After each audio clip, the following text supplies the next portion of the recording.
3, 4, 1, 2.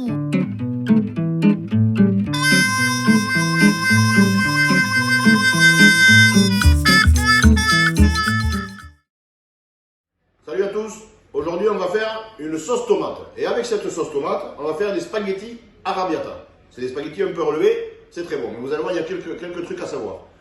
Pour réaliser cette recette, il nous faut du parmesan, un peu de plus de basilic, des oignons, du sucre, un peu d'ail, une boîte de tomates, du concentré de tomates et bien sûr des spaghettis. On fera aussi un bouquet garni et il faut un peu de piment.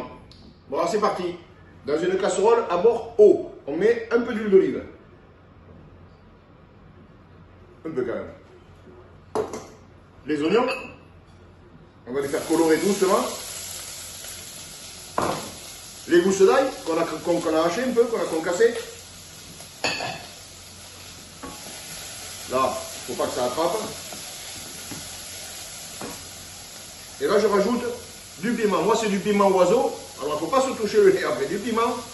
Mais ça peut être du piment d'Espelette, ça peut être du piment de Cayenne. Ce que vous avez. Et vous le dosez comme vous aimez. Moi, j'ai mis un demi-piment oiseau. C'est déjà pas mal.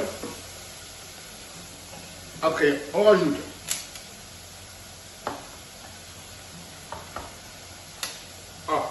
bien joué. La boîte de tomates pelées entière. Ça, je vais le rincer pour récupérer tout ce qu'il y a.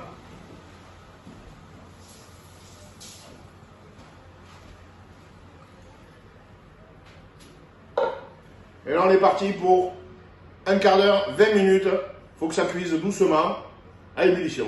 Doucement. On va faire un bouquet garni. Un bouquet garni, c'est des herbes fraîches, ce que vous avez. Là, c'est du thym, du romarin, du laurier. On le met dans un blanc de poireau, là, un verre de poireau. On fait un petit paquet. Et on vient le ficeler.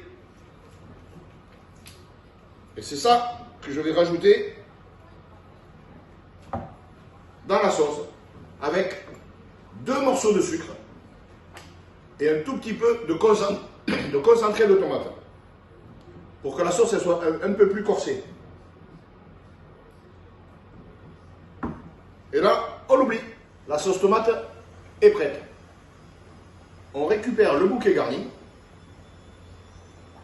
On n'en a plus besoin.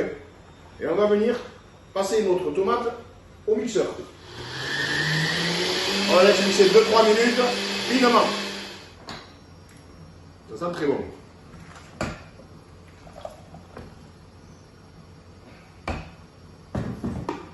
Et voilà, on va passer à la cuisson des spaghettis. C'est le truc le plus important de la recette. Il y a marqué 9 minutes. Ne les écoutez pas, ils vous mentent.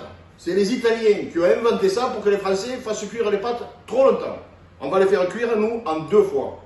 Donc, dans un grand volume d'eau salée avec un bouillon cube, pas dans une petite casserole comme ça, dans une bonne casserole, on jette nos spaghettis.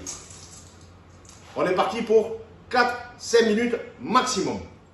On récupère notre sauce tomate pimentée. On en met la moitié dans un poêlon à côté des spaghettis qui sont en train de cuire depuis 4 minutes. L'autre moitié, on la gardera pour une autre recette. Les spaghettis, ils sont à côté là, ils sont pas cuits, ils sont pas mangeables. Et on les passe directement de l'eau de cuisson à notre sauce tomate. On fait attention, s'il y a de l'eau de spaghetti qui tombe évidemment dedans, c'est pas plus mal, c'est encore mieux. Et là, on va refaire cuire les spaghettis pour environ 3 minutes, 4 minutes de plus. Et là, oui, ils seront cuits al dente. Ils vont s'imprégner de la sauce tomate, de tous les arômes, du bouquet garni qu'on a mis. Et ça sera prêt à consommer. La fin de la cuisson, la deuxième cuisson, c'est comme ça. Là. Il y a pas mal de sauce tomate. Ça bout, ça finit de cuire dedans. Tout ça est en train de s'amalgamer. Et c'est ce qu'on cherche, c'est ce qu'on veut faire. Pour avoir les spaghettis bien enrobés. Les spaghettis sont cuits. Comment on le voit? Eh bien, toute l'eau de cuisson a été absorbée par les spaghettis. Quand on remue, on voit le fond de la casserole. Ça veut dire qu'ils sont bien amalgamés, il y a de la tomate partout. On peut passer au dressage. Juste une pince. Ils sont cuits à la perfection. Une pluche de basilic.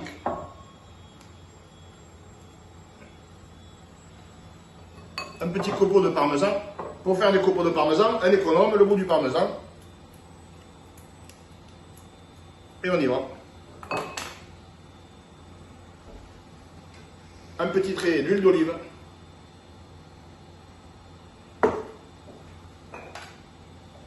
Deux graines de fleur de sel. Et bon appétit.